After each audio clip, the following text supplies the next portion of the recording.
کہیں یہ modern law of attraction اور یونیورس پہ اپنی ساری چیزیں چھوڑ دینا شرک ہے؟ ماڈرن مینیفیسٹیشن کے بارے میں اسلام کیا کہتا ہے؟ کیا یہ ہمیں شرک کے قریب لے جاتی ہے؟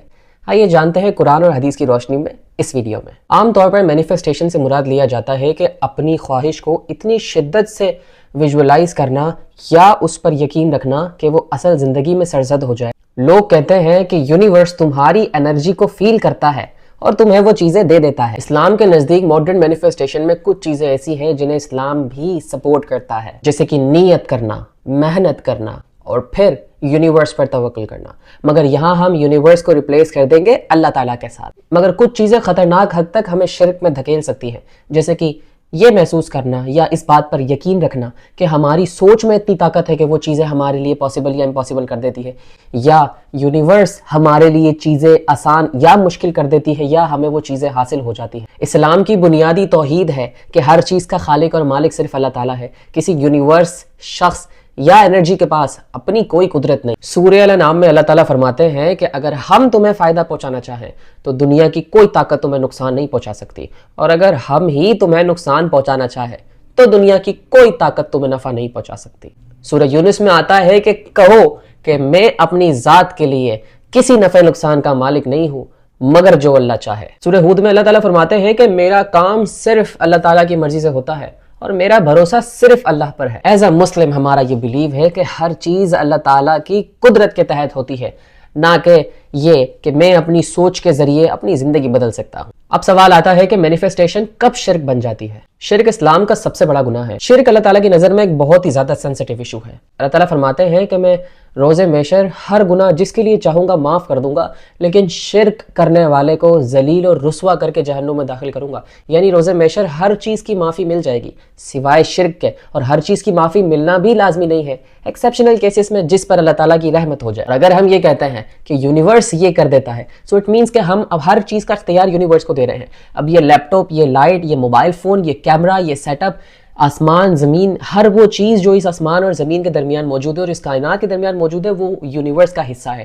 ہم نے ہر چیز کو خدا بنا دیا اگر ہم یہ کہتے ہیں کہ یونیورس ہمیں دیتا ہے۔ اگر آپ سوچتے ہیں کہ صرف آپ کی پازیٹیو انرجی آپ کو چیزیں لا کر دے سکتی ہے تو یہ غلط ہے۔ اگر آپ یونیورس سے مانگتے ہیں تو یہ شرک ہے، بیکاز ایز اے مسلم ہم صرف اللہ سے مانگتے ہیں۔ اگر آپ یہ سمجھتے ہیں کہ لا آف اٹریکشن ایک ایسی الگ سی طاقت ہے کہ جو سارا کچھ خود کر دیتی ہے تو یہ شرک ہے۔ نبی پاک صلی اللہ علیہ وسلم فرماتے ہیں اس بارے میں کہ مجھے جو چیز اپنی امت کے بارے میں سب سے زیادہ ڈر دلاتی ہے وہ ہے چھپا ہوا شرک۔ اس لیے ہر یقین اپنا صرف اور صرف اللہ پر رکھو، اپنے خیال یا انرجیز پر نہیں۔ سب سے پہلے نیت، ایز نبی پاک صلی اللہ علیہ وسلم نریٹڈ کہ ہر عمل کا دار و مدار نیت پر ہوتا ہے۔ اس کے بعد عمل، کیونکہ اسلام صرف تصور پر زور نہیں دیتا بلکہ عمل کرنے کو بھی فوقیت دیتا ہے۔ دعا، ہر کام سے پہلے دعا کی جائے۔ توکل، اپنی پوری کوشش کے بعد اللہ تعالیٰ پر بھروسہ کیا جائے۔ تقدیر پر بھروسہ رکھنا چاہیے پھر آخر میں کہ ہر چیز اللہ تعالیٰ کے حکم کے مطابق ہوتی ہے۔ نبی پاک صلی اللہ علیہ وسلم نے فرمایا اپنے ایک صحابی کو، غالباً ان کا نام اگر میں نہیں بھول رہا تو حضرت طلحہ ان کا نام تھا، نبی پاک صلی اللہ علیہ وسلم نے ریٹڈ کہ طلحہ جو چیز تمہیں چاہیے اس کے لیے پوری کوشش کرنا، سستی نہ کرنا، کاہلی نہ کرنا، اور اگر اس کے باوجود بھی رزلٹ تمہارے اگینسٹ آ جائے تو یہ نہ کہنا کہ میں ایسا کر لیتا تو ایسا ہو جاتا، ایسا کر لیتا تو ایسا ہو جاتا۔ اگر مگر شیطان کا دروازہ کھول دیتا ہے، صرف اللہ کا شکر ادا کرنا۔ پاسبل ہے ورڈز تھوڑا آگے پیچھے ہو گئے ہوں، بٹ مجھے یہ حدیث یاد تھی۔ اگر آپ اپنے گولز کو سمپلی امیجن کرتے ہو اپنی موٹیویشن کے لیے، اپنی سیلف اسٹیم کو بڑھانے کے لیے کہ مجھے یہ چاہیے، مجھے یہ حاصل کرنا ہے، اس کے لیے مجھے اتنی محنت کرنی پڑے گی، سو دس از ناٹ شرک۔ لیکن اگر آپ یہ سوچتے ہیں کہ میں صرف اپنی سوچ سے چیزیں بنا سکتا ہوں تو یہ غلط ہے اور آپ کو شرک کے قریب لے جا سکتا ہے۔ اگر آپ یونیورس یا انرجی کے نام پر کسی چیز پر یقین رکھتے ہیں تو یہ اسلام کے عقیدے کے خلاف جاتا ہے۔ نبی پاک صلی اللہ علیہ وآلہ وسلم فرماتے ہیں کہ اگر تم اللہ پر توکل رکھو تو وہ رزق تمہیں ضرور دے گا، جس طرح پرندے صبح اپنے گھروں سے بھوکے نکلتے ہیں اور شام کو بھر پیٹ اپنے گھروں کو لوٹتے ہیں۔ یہ سب دلیلیں بتاتی ہیں کہ اصل طاقت صرف اور صرف اللہ تعالیٰ کے ہاتھوں میں۔ جب کبھی آپ مینیفیسٹیشن کوچ یا لا آف اٹریکشن کے بارے میں ویڈیوز دیکھیں تو یہ کچھ سوال اپنے ذہن میں ضرور سوچا کریں۔ کیا یہ شخص اللہ کا ذکر بیچ میں لا رہا ہے؟ کیا یہ کہتا ہے کہ صرف سوچ اور آپ کی پازیٹیو تھنکنگ سے سارا کچھ ہو جاتا ہے؟ کیا یہ شخص یونیورس اور انرجیز کو اللہ تعالیٰ کے مقام پر لا رہا ہے؟ اور اگر ہاں تو رانگ نمبر ہے وہ شخص، بھاگے اس سے دور۔ حلال مینیفیسٹیشن کا اسلامک فارم،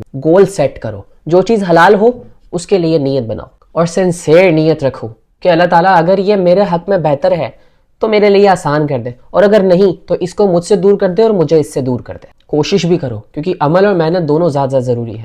اللہ سے دعا کرو کہ یا اللہ میرے لیے اس کام کو آسان کر دے، اور توکل رکھو کہ رزلٹ صرف اور صرف اللہ تعالیٰ کے دائرہ اختیار میں ہے۔ اگر آپ کی دعا قبول ہو جائے تو شکر ادا کریں، اور اگر نہ ہو تو صبر کریں۔ کبھی بھی اللہ تعالیٰ سے غفلت مت کرنا، یونیورس، خیال یا اپنی تھنکنگ پر بھروسہ مت کرنا، بیکاز یہ ساری چیزیں ہمیں اندھے شرک میں دھکیل جاتی ہیں جس کا ہمیں اندازہ بھی نہیں ہوتا۔ اسلام کی نظر میں مینیفیسٹیشن کرنا غلط نہیں ہے، مگر اس کا طریقہ کار اور عقیدہ میٹر کرتا ہے۔ اگر آپ کا یقین اور توکل اللہ تعالیٰ پر ہے اور آپ مینیفیسٹیشن کو صرف اپنی ایک موٹیویشن کا ذریعہ بناتے ہیں تو یہ غلط نہیں ہے، لیکن اگر آپ یہ سوچتے ہیں کہ مائنڈ اور یونیورس خود کچھ کر سکتا ہے، دس از شرک ہے۔ نیت، عمل، دعا، توکل اینڈ دین سکسیس، انشاءاللہ وائی ناٹ۔ آج کی ویڈیو آپ کو کیسی لگی کمنٹس کر کے مجھے ضرور بتائیے گا۔